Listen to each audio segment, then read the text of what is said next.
was the fisherman.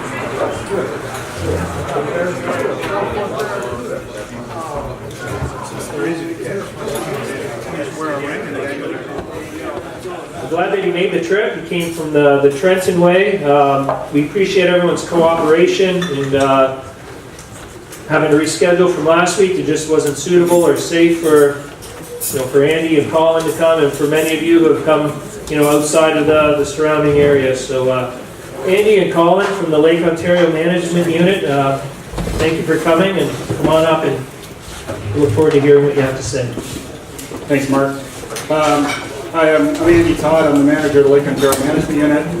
We're located way down here at the Glenora Ferry. If you've been down fishing walleye, Colin lives way out on the end of this white tip right here, and I live over here. So we're happy to come down tonight. Good call for last week. It's about 4 hours for us. We're used to that. This is sort of one extreme end of the territory. Today was like a piece of cake, so we just made the trip down nice and warm. So what we've got tonight, when Mark and I were initially talking, I sent him a long list of things that we could talk about. He wanted it all. He thought everybody would be interested in the whole topic. We tried that in Fort Credit in the fall, and we closed the Legion down at 11:30, and they kicked us out. It just went way too long. So tonight we're going to focus on a few things. Colin's going to lead off with a summary of stocking from 2018. It's a short presentation just to sort of bring you up to speed on what happened last year on the Ontario side, and we've got some New York summary numbers in there as well. Your stocking summary there is in the bottom. And then he's going to talk about the pen program, and then specifically about the Port Dalhousie pen and some of the results that we're seeing out of the pen program. And then I'm going to get up. We're going to talk about the predator-prey, alewife status of Chinook salmon. All right. Is that coming through? Yeah. Good. These things are a little fussy. Yeah, thanks very much for everyone coming out. We don't mind driving at all. It's sure nice to see a full room, so I really appreciate you coming out. So I work for Andy at the Lake Unit. I'm one of the biologists there. One of my main jobs is stocking coordinator. So we stock about 2 million fish a year in the Lake Ontario, and I also manage the pen program. So I'm glad to hear Gary's going to continue to be involved in it, because I have to call him for some questions every once in a while too. So wealth of knowledge. So, as you guys know, stocking supports Lake Ontario's world-class recreational fishery. All those species are stocked in various numbers in different parts of the lake. In 2018, the year just passed, we stocked more than 1.9 million fish. We report on this every year. I've got the draft report done. It'll come out in our annual report in March. And you can find that online back to, I think, 90 or 91. So they're all available. A lot more information other than just stocking. There's all sorts of work there. The assessment work we do and all sorts of other things. So this is just locations where we stocked just last year. We do move around a little bit. You can see some general themes here. Down here where we are tonight, we've stocked quite a variety of species. Thanks. That seems appropriate. Over in the eastern basin where we are, we stock bloater and lake trout. That tends to be in the deeper parts of the eastern basin. And then you see in some of the tributaries along the north shore, Atlantic salmon, that's in green. And then you see rainbow trout, happens to be in red. And brown trout is in that orangey, maybe slightly brown color there. So, and also, last and certainly not least, we've been stocking walleye down in Hamilton Harbor. Some of you might have found your way over there to fish, particularly in the wintertime. So quite a spread. I should mention, we certainly don't do this ourselves. We've got colleagues in fish culture section. We've got 9 provincial fish culture stations, and they do an amazing job to put really good product in the water. So my end of it's relatively easy. By the numbers, so I apologize, there's a lot of detail here. So this is the last 5 years, going back to 2014. And of course, here we are in the year just passed. As I said, 1.9 million fish. This is just numbers. This is swimming fish, just by the numbers if you counted them. This is biomass. So this is if you took those same fish and weighed them. So what that gets at, numbers are nice. We all understand that. That's easy. but how big were the fish? Generally speaking, depending on the life stage, bigger tends to be better. That's a generalization, but my friends in fish culture have been doing an amazing job. Things like brown trout, they've been growing them really big. Doing a really nice job on Chinook, everything really. And like I say, all this in more detail will come out in the annual report, so don't worry if you can't read that that quickly, but you can see the numbers, and we'll talk a little bit about species by species, how things went last year.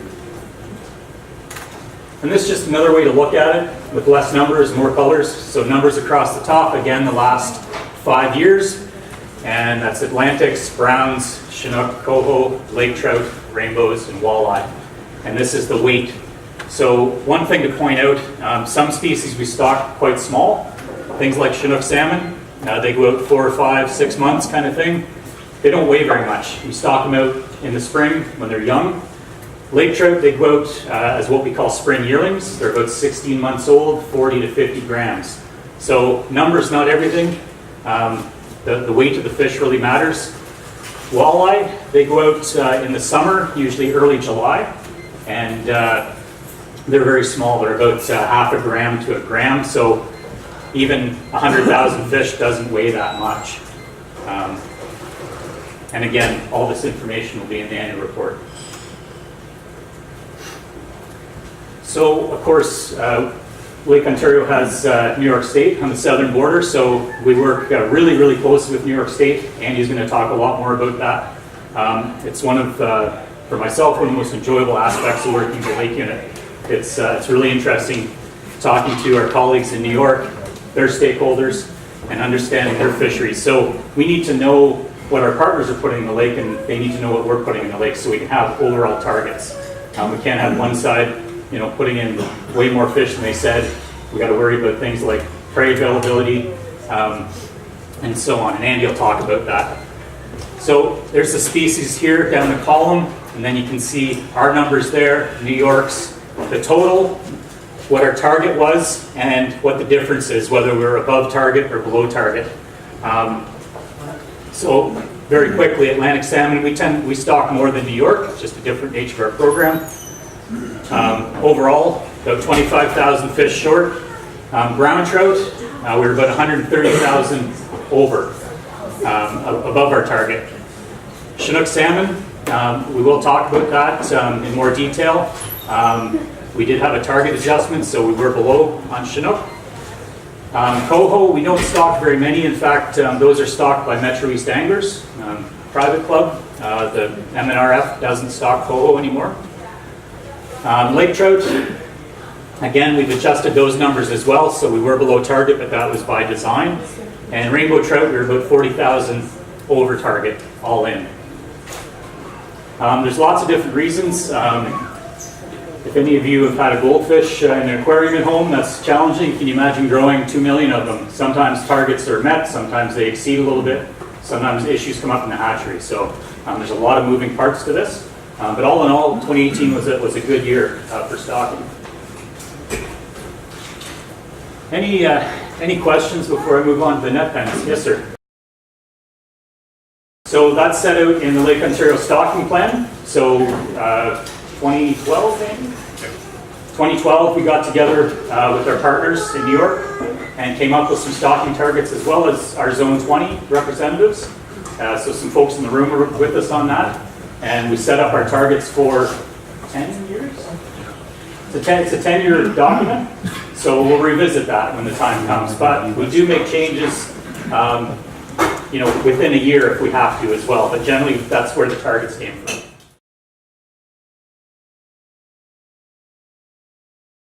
So we do in Hamilton Harbor, but by and large, we tend not to stock walleye on top of existing populations.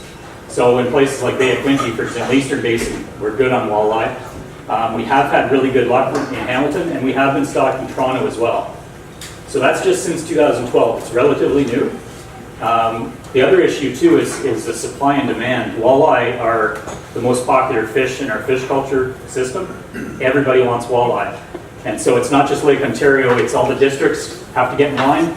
And so I was fortunate to get an allocation of 100,000 summer fingerlings. And that's just what we've got. If we wanted to make that, you know, huge like our Chinook or something bigger, we wouldn't have the fish right away anyway. So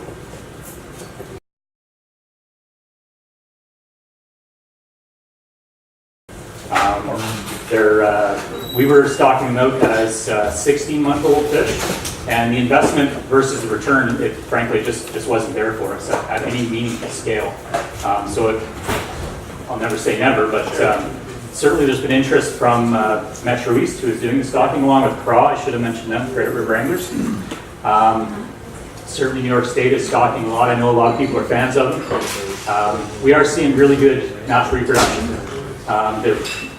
They're found in virtually all the tributaries in the North Shore, and we are seeing them in good numbers in our new fish camera. So they're doing a pretty good job on their own. That's part of the answer, but the other part is hatchery space.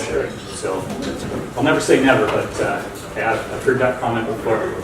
On the coho side, coho are just really problematic. Like 1 in 100 coho that we find at the fishway is right. All the other are green. So they come in green and they mature in the river, trying to find eggs from the fish. Just ask Glenn Anderson at the Metro East Anglers. They have a heck of a time. They can find coho, but they can't get the eggs because they're just not ready.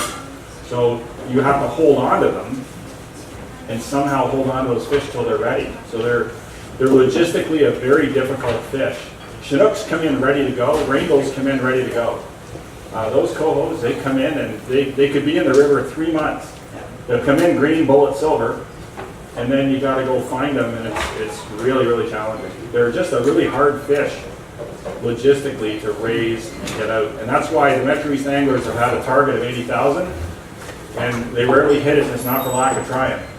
They have a hard time getting the fish that are right. They hit multiple rivers, and then you've got some mature fish in one location, and maybe in another one, or maybe not. It's tough to ramp that up to a big scale. Yeah, and we actually tried at the Ganaraska to get coho and hold them in like a holding tank.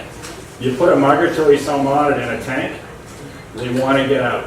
It's like having a buck and bronco with a rider on it. So they'll either self-destruct, trying to get out of that tank. So it's a problem fish from a hatchery point of view. As Colin said, the good news is, like last year, we had almost 2,000 coho go through the counter in Ganaraska. So they got a toehold in the lake, and they seem to be doing pretty well on those North Shore trips.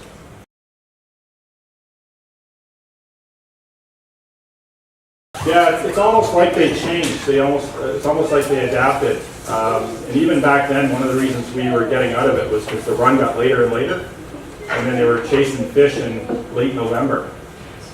We don't have a hatchery on a river like Salmon River. Those cohos will come in at the Salmon River and they'll just swim into the holding tank and they can wait. We're intercepting our fish in the river with waders, so it's a different kettle of fish.